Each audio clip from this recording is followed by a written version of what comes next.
Hi there. Thank you for taking the time to listen to this audio over the PowerPoint. I know this is a little bit different, so I'm going to try and provide enough information in here for you to be comfortable with the information and with the things that you're learning.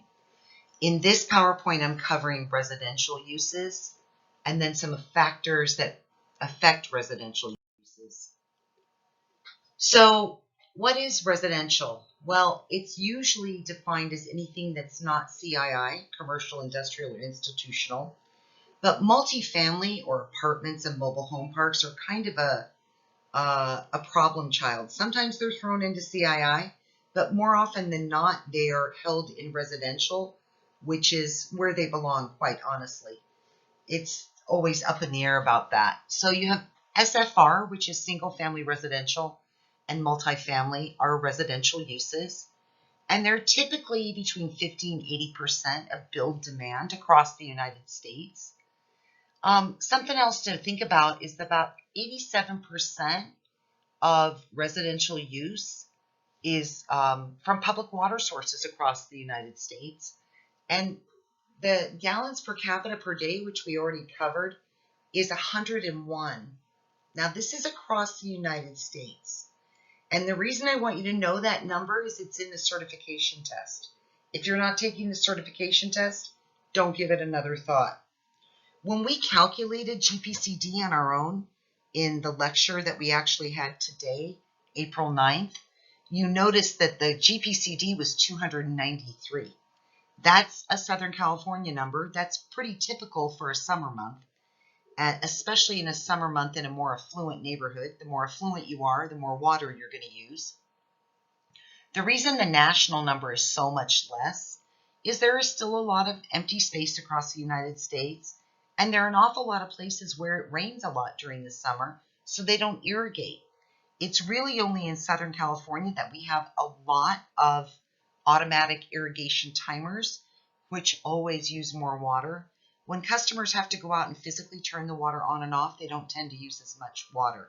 So that GPCD number at 101, that's a national number. Just the same, multifamily, which is usually mobile home parks or apartment complexes, tend to be less than anybody else's water use because primarily they're only indoor water use. Outside use is usually managed on a separate account, a landscape account, so it's not factored in multifamily. This number varies dramatically because of climate, region, socioeconomic factors, and other conditions, but the number one leading indicator is always economic. If the poorer you are, the less water you're going to use, the more careful you are with your water. The more affluent you are, the more water you're going to use. You're going to have larger landscapes, typically. So what are the other factors that affect GPCD? Well, how efficient your plumbing fixtures and appliances are. You'd be surprised at how many people are using toilets that are literally 20 to 30 years old. They still function, they just use a lot of water. Income, we've already talked about that a little bit. Cost of water and wastewater service is a big factor there. Water is extremely cheap in Southern California overall. And I know people are going to say, no, that's not true. My water bill's so high. But if you calculated how much you spend per gallon, it's always well under a penny a gallon. And because of that, people don't particularly value it.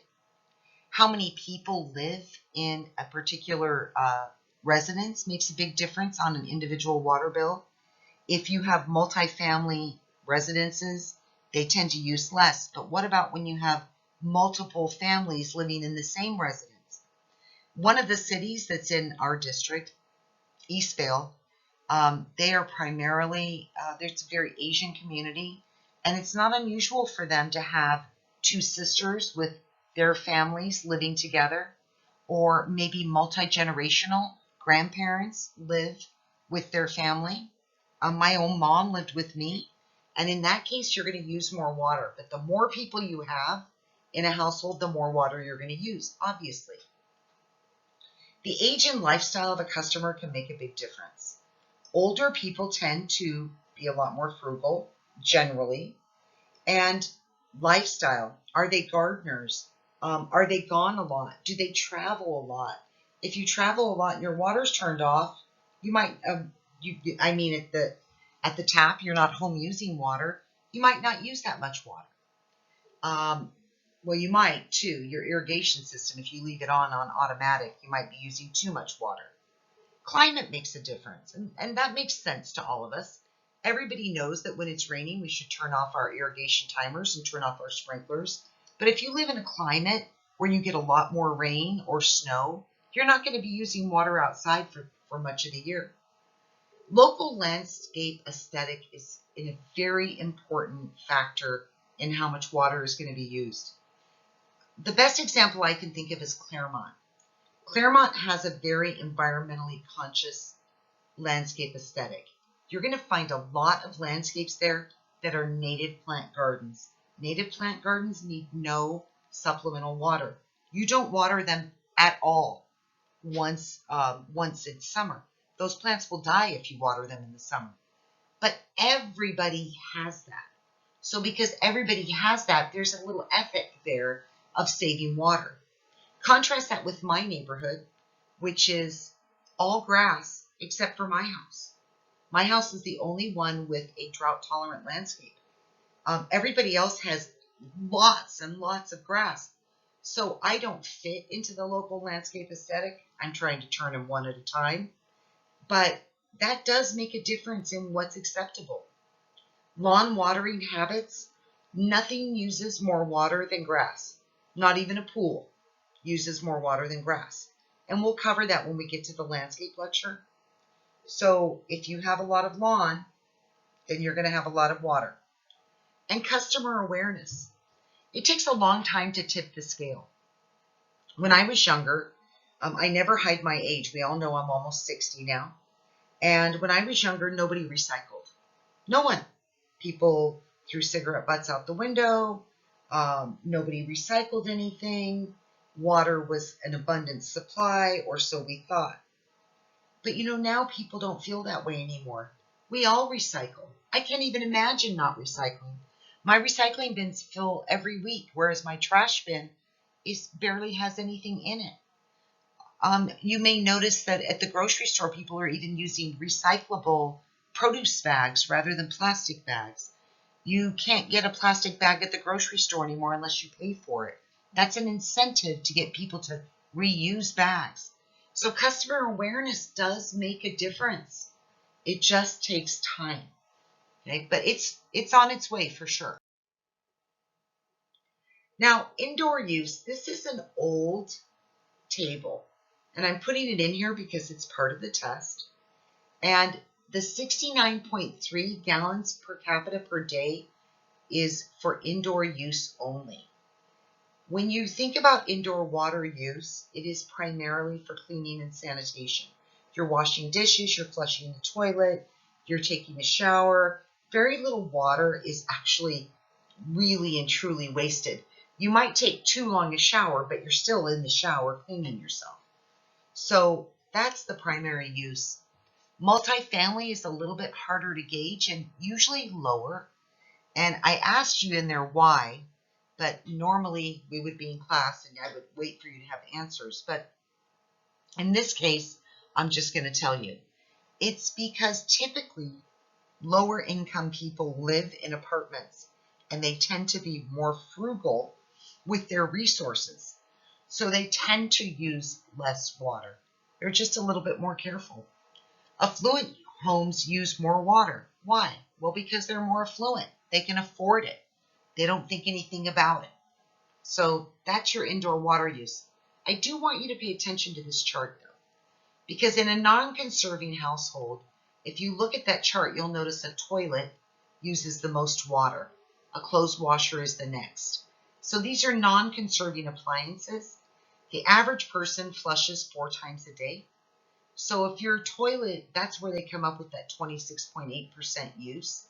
Clothes washers, there's some pretty good statistics on this. This is pretty accurate for a non-conserving household. I want you to remember the percentages because almost always there is a question on the test with these percentages. So just remember them, okay?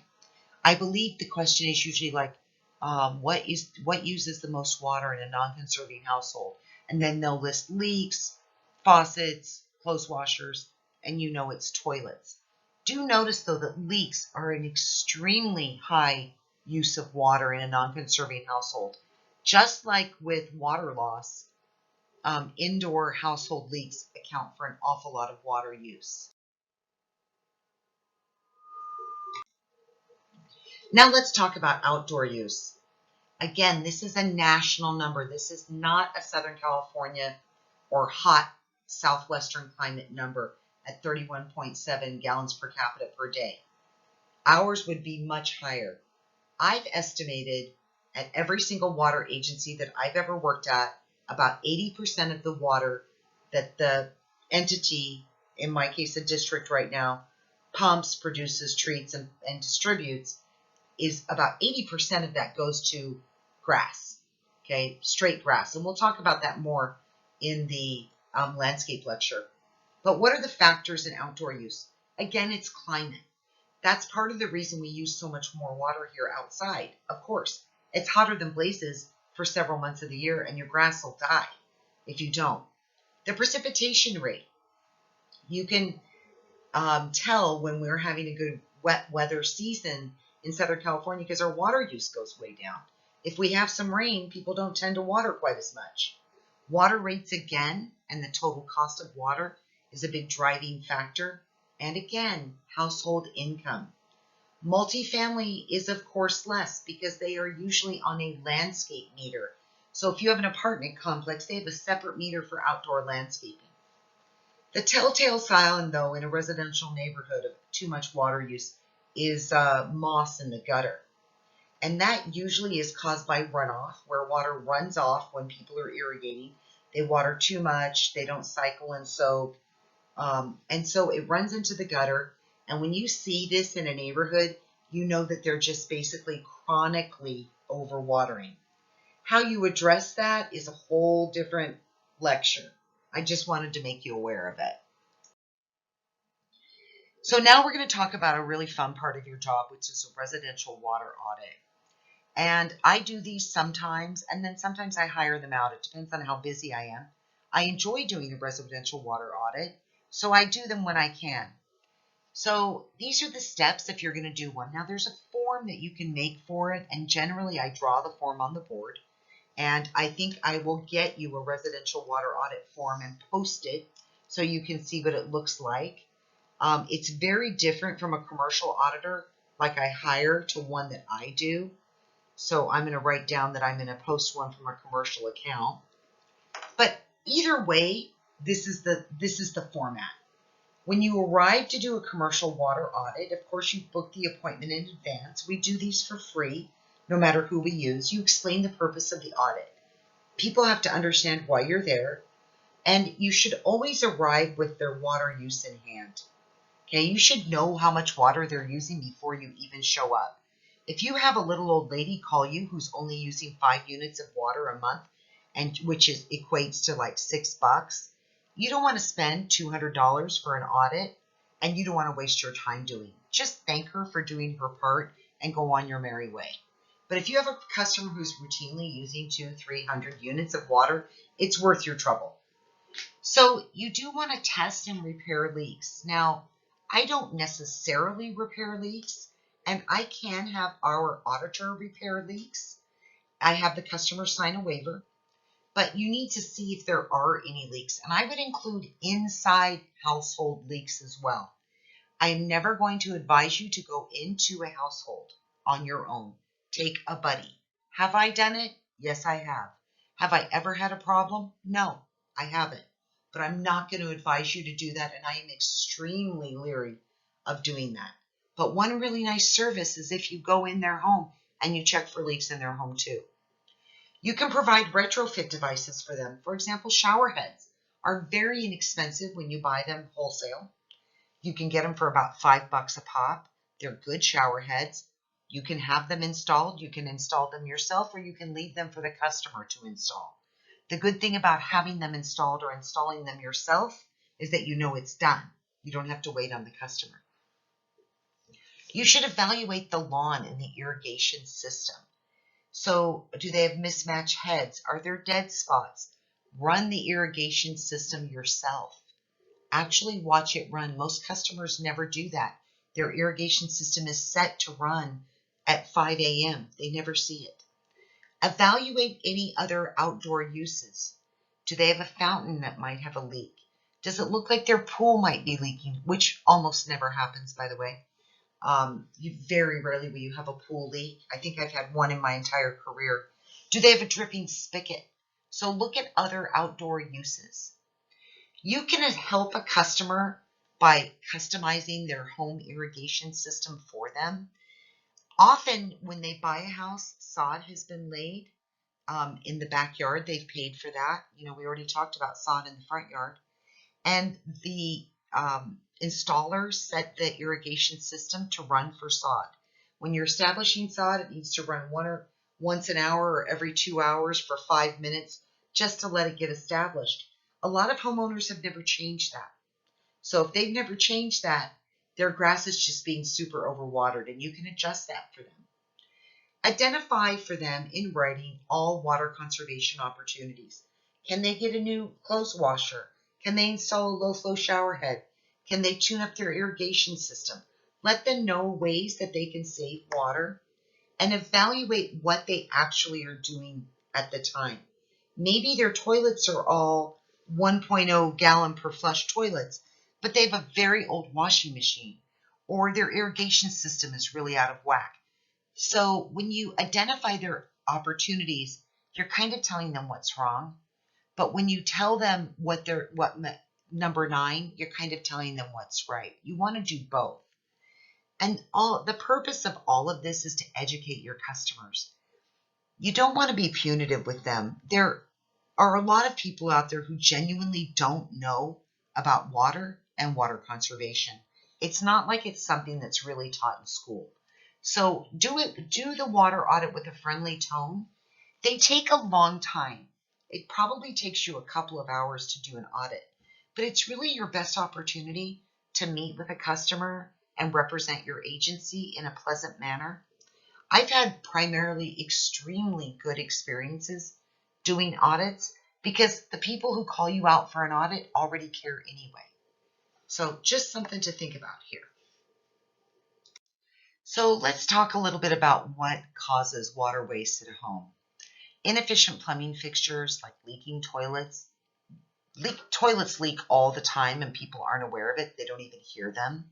So inefficient plumbing fixtures, maybe you have an old washing machine, you have an old toilet.